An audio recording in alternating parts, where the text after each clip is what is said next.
Finalistice u disciplini 200 metara mješovito u A finale kvalificirali su se Martina Šerežija, Antonija Đuličić, Ana Matković, Ana Boraze, Ana Radić, Ema Krajinović, Lena Karnižević i Suzana Čorić.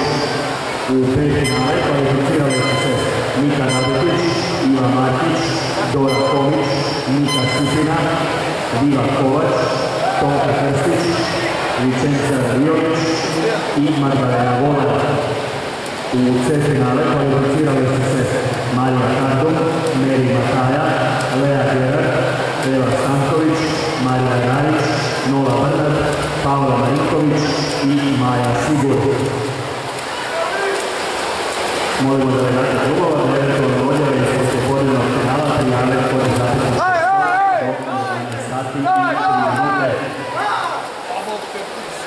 Stavio jednom ubrzo u opće 70%.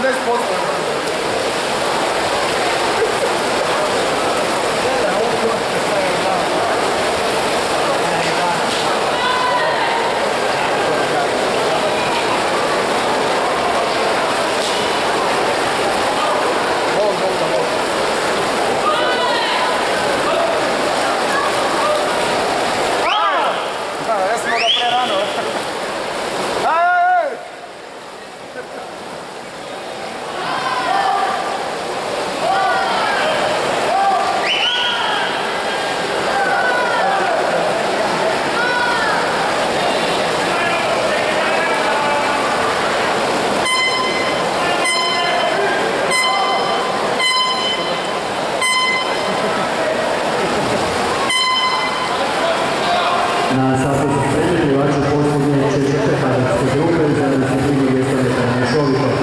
Finale staza 0, Robert 1, Mladost Zagreb 1, Rini Tolilović, Zagrebački plivački klub. Staza 2, Tim Miljanić, Primorje Hrvatske osiguranja Rijeka. Staza 3, Niko Perećna Šibenik. Staza 4, Antonio Đaković, Primorje Hrvatske osiguranja Rijeka. Staza 5, Dominik Matošević, Mladost Zagreb. Staza 6, Luka Kmetić, Mladost Zagreb. Staza 7, Duje Krstulović, Mornar Split. Staza 8, Tim Kurti, Čakovički plivački